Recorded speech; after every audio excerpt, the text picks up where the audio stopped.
We're in Cape Town at Killarney International Raceway for round 3 of the SA SBK Championship, proudly brought to you by Liqui Moly and their associate sponsors. And you can see the crowds have come out not to only be entertained on the black stuff, but also on the side of the circuit, as always, at an extreme festival. We kick things off with the South African SuperSport Championship, and the Clash of the Champions now brings Liqui Moly on board for the first time, joining all our associate sponsors for this incredible championship. So far at the front end, Blaze Baker's been the man to beat. SLAMET has been right there, and he's looking for a chance now to show Blaze Baker the way around. But it's an incredible run from him to put her on pole position, alongside Schultz and another Cape Town rider, Brandon Stafford. PE versus Cape Town for that front row, and away they go down towards turn 1. Good start from Stafford, great start from Baker from the second row. He has already got through and up into third place, possibly in the second. He gets on the brakes. Schultz lost out there big time. He drops down to 4th place.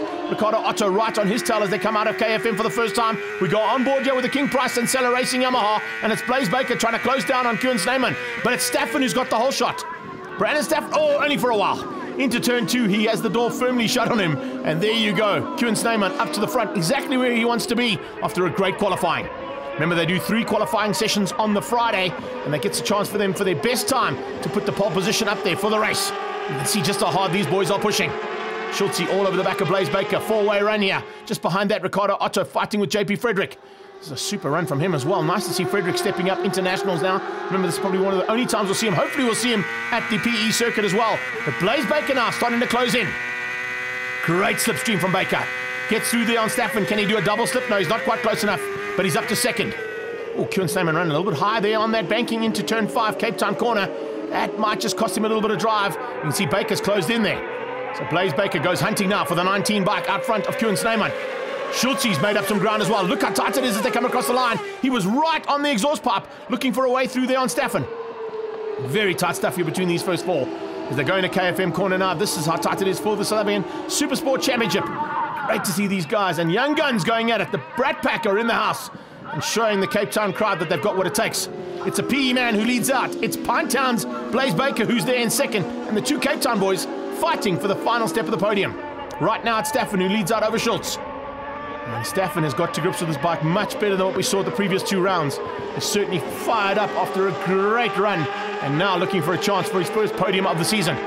Schultz doesn't want to let that happen. He's all over the back of him, looking for a way through as they go into Malmesbury. Big right-hander, and it's not easy to get it all set up here. Watch them as they run wide. If you've got the perfect line, you should just hit the inside of that red and white strip, and that's exactly what almost every rider's done there, including Gareth Gaelig a little bit further back, another Cape Town rider having a good outing. Him and Luca Bologna fighting at the back end there for 7th and 8th place. Change up for 3rd. Schultz squeezes through and outbreaks Stafford into Cape Town corner. Gets up into 3rd place now. Can Stafford run with him? Ricardo Otto just behind there, fighting hard with JP Frederick. Looking for a chance now to possibly get up there for these top 4. Blaze Baker in the slip. He's got past. Is he good enough now to keep it all together though? Into turn 1. Yes, he is. He cements that position and gets through for the King Price team. Seller Racing will be happy with that. But SLAMET comes back at him. He makes him sit up. That's amazing stuff. SLAMET forcing the champion wide and makes him sit up out in the exit point of turn 1. That was a big and frightening moment there for Blaze Baker. He wouldn't be worried about it though. He would expect that kind of racing. These 2 guys have gone at it for a couple of seasons now. And you can see in the background the crowd losing their minds. They should be. It's one of the best races we've seen in a long time for 600cc's. Baker now under threat. He's dominant so far in the championship now for the first time, just finding a small chink in the armor. And it looks like SLAMET's found it and capitalizing on it as they get onto that back straight again. Watch Baker. He's going to look for the slipstream again. He's got good drive. And perfectly done. Goes flying past there. Remember, these are R6 Yamahas that are fighting. There's only one Kawasaki really involved there. That is Brandon Stafford. And the difference in the pace there of Stafford's bike and the 2 Yamahas can be seen by the pace of these 2 boys getting away. And now that Schultz has got through, there's a possibility he's going to hang on for 3rd. They're coming to the line. It's a dice to the line. SLAMET's going to pull alongside. Will he? No, he's not close enough. Baker takes the win. Great run to the line there. Blaze Baker taking the win. SLAMET comes through for 2nd place. He'll be happy with that, but Baker once again returns to the top of the podium, and he's a happy man. Number 1 is where he wants to be every single time. It's Schultz who comes through for 3rd place. What a run there from him, and Brandon Stafford on the Kawasaki eventually ends up in 4th place, beating out JP Frederick. There you go, celebrations in the Seller Racing team, and they're going to be happy with the performance now. That's 1 apiece there for SLAMET and Blaze Baker. Baker taking the win ahead of SLAMET, then Schultz comes through for 3rd. Brandon Stafford, a much improved ride for 4th place. JP Frederick up to 5, Otto ahead of Gaelic, and Luca Bologna in 8th place. The man at the front is Blaze Baker. We caught up with him down at the podium ceremony after he got a chat to his dad, who sacrificed a lot. What I learned in that last session is could have been helpful if I learned it in the previous sessions. But I mean, nonetheless, it was an incredible race. I just picked my moves bit by bit. Didn't take anything too wild unnecessarily as I didn't want to go down. But yeah, it's paid off, and my team has given me an absolutely incredible machine. I can't thank you guys enough. Thank you to all of you guys behind me this year. And yeah, we'll see you guys in PE. Not an easy race, first. We certainly will. Look at the championship heading into PE. It's a dominant ride so far from Baker.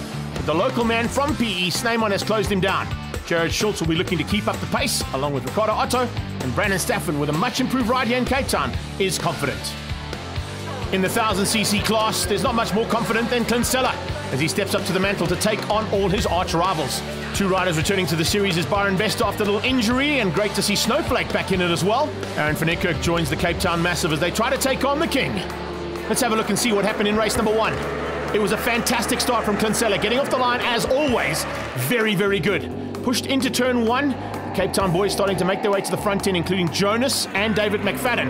The two of them eventually ended up fighting there with Lance Isaacs to try and close down on Clint lead. Sella wasn't holding anything back, neither was Ronald SLAMET as he came under braking and got it all wrong down into Cape Town corner. Fortunately, he didn't go down, kept it upright and got back on track. But the Red Baron not enjoying this new bike and slowly but surely getting to grips with it. Nice battle ensued just in the background for 5th and 6th place there between Flock and Bester. Clint eventually got overtaken on the last lap by David McFadden, and he timed it to perfection to take the victory in race 1. And an awesome effort there to get up on the top step alongside Sella and Lance Isaacs. As they roll up now for race number 2, Sella has definitely got the race face on. Can he do anything about Jonas, who had issues in race number 1 and will now have to try and get that bike to the end and hopefully onto the podium? On board with David McFadden, the RPM Center machine as it gets ready to go. Whoa, what a start there from McFadden. Great start from Jonas. Good start once again from Lance Isaacs. But look at how McFadden got swamped there. Ronald SLAMET goes around his outside. Around the inside was Garrick Flock, and Flock now onto the tailpiece there of Lance Isaacs as they come through KFM corner for the first time. This is Ronald SLAMET's point of view of David McFadden going around his outside and finding a way back in. Look at the move there coming out of Hayden Jonas on the inside. Diving through to try and find a way past, but he can't quite make it stick. Flock goes around his outside and gets up to 3rd. Who is going to put your money on here? Or who do you want to? Because any one of these riders can win. Flock has had a fantastic turnaround here after not such a great first outing in race 1. He's right in the thick of it now for race 2. Oh, and speaking of the thick of it, going down SLAMET. SLAMET slams down, coming into the kink and gets it all out of shape. That's a big pity. Hopefully the bike's out of the way and we don't need to get a red flag. Byron Bester didn't get quite the start he wanted. We go on board here with Lance Isaacs. This is an interesting look at this. Have a look at this man down the back straight. 280 k's an hour, hard on the brakes on the Superbets Gaming BMW. And he closes right in there, trying to get onto the back end of Sella. Sella's working double time to get away, doing the normal thing that Clint does. Flock's gone down. Too much, too early there for Garrick Flock. Can he get the bike started again? Hopefully so. Lance Isaacs across the pit wall and coming up alongside the chair. Oh, look at this, it's so close. Multiple champions going at it here, and there's a change up for the lead. Lance Isaacs hits the front for the first time, but only for about 3 seconds. And then Sella comes straight back at him. David McFadden is closing down. They're going to be worried about that. Hayden Jonas just not able to bridge the gap just yet, but you can see how hard Jonas is pushing. Now we see a move, and that's a Cape Town line of note. Ooh, a little sit up there from Sella. Isaacs forced his way past Sella to sit the bike up, has given David McFadden a chance now to squeeze through and possibly put a little bit of a run on for second. Oh, look, you don't get closer than that. You can take any motorcycle championship around the world, and this kind of racing only happens in South Africa. It is fantastic. And the Liqui Moly boys must be very happy with their choice of sponsorship, throwing the money and, of course, the sponsorship behind this event as they get down on the back straight. This is McFadden's point of view now, closing in on Sella. Great slipstream on Sella. Can he find a way past? No, he can't. Sella's good on the brakes. Isaacs is phenomenal on the brakes. But look at Jonas sliding into Cape Town corner, following his 2 Cape Town compatriots and the man from Gauteng going at it here for the win in race 2 of the SA SBK Championship. Across the line they come once again. This time it's McFadden. Will he go early, or is he going to just sit behind Sella for a lot longer? Sella's not holding back. Sella dives up the inside and gets through on Isaacs. McFadden just tucks in behind Isaacs as they go through KFM. So tight. A little bit of wide line there from Isaacs. Bester starting to make his way back up as well. In fact, he's up to 5th place, so he's recovered nicely. And he's got through on Aaron van Niekerk, Dylan Barnard, and Nicholas Grobler. Grobler with some issues there, had to get out of pit lane very late, but he's eventually back on track. Not enough to fight out with these 4 boys at the front end. Once again, this is Lance Isaacs' point of view as they go through Malmesbury onto the back straight. It's everything she's got for the time he gets into 6th gear, and on the BMW, close to 280 k's an hour before they climb on their anchors. And it's hard anchors and hard braking that is required at the bottom end of this very long straight in Cape Town. McFadden has closed down once again. Can he find a way through there on Isaacs? If he gets through, there's a possibility of the overall victory for the day. He's not worried about that right now. He just wants race 2's win. Bester still hanging on in the Evolved Nutrition and high-tech Yamaha. Fantastic run there from the youngster after that injury. Oh, Isaacs runs wide and opens up the door. Hayden Jonas says, thanks very much. I'll take that. The kid is on fire. He didn't have it all his own way. An electrical problem on his bike in race 1 cost him a chance of a podium. He's now on the podium steps, and he's ahead of Lance Isaacs. And that is a massive move there from the youngster. Problems on the sideline there for Dylan Barnard. He stays out of trouble though. Those bikes come through. They couldn't overtake there. That's why everybody had to stay line astern. It might have just helped Hayden Jonas out a little bit. As they come through onto the final lap, we're going to see big action here. Will McFadden have another go? I'm not quite sure if he's close enough. Let's see what his top end is like now as they get to the bottom end of the straight. And watch out for Lance Isaacs diving through on Jonas. Will he give Jonas a chance to get on the podium, or is he going to make him pay? Here we go. McFadden's in the slip. He pulls out alongside Sella. Sella just forces him wide. Oh, man. It is so close between these 2 riders.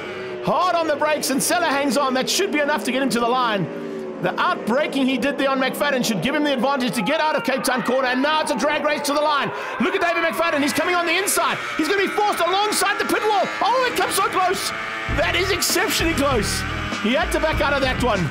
Sella takes the win. McFadden nearly takes out the wall and gets second. But what an incredible superbike race here in Cape Town. Sella takes it. The first man to high-five him is McFadden. He knows he was in a battle of note. And 3rd place, Hayden Jonas for WP's Motors and Samurai up into the 3rd spot. Isaacs finishes in 4th ahead of Byron Bester. It's Aaron van Niekerk who finishes up in 6th place, beating out Dylan Barnard and Grobler. Dave Peterson down at the Liqui Moly podium to catch up with Clint Sella. Clint, certainly the king now, 2nd race, huh? Yeah, you know, I had to show the King Price Extreme Pony what it could be done.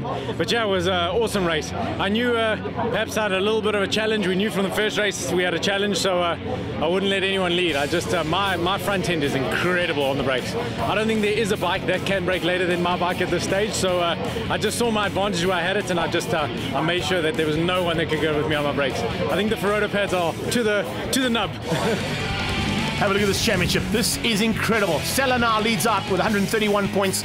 Isaacs on 103, but look at McFadden on 100 points right there with Isaacs. Heading to PE, Alan John Fenter won't be there, but Garrick Flock will definitely look to close things down on the top 3. Aldo Scrivanti on the 15th of June sees the next round of the Extreme Festival of Motorsport. We'll be there to bring you all the action. We hope to see you at the Aldo Scrivanti circuit. All this action from the Formula 1600s is proudly brought to you by Investchem. And the South African Superbike Championship is proudly brought to you by Liqui Moly and their associate sponsors.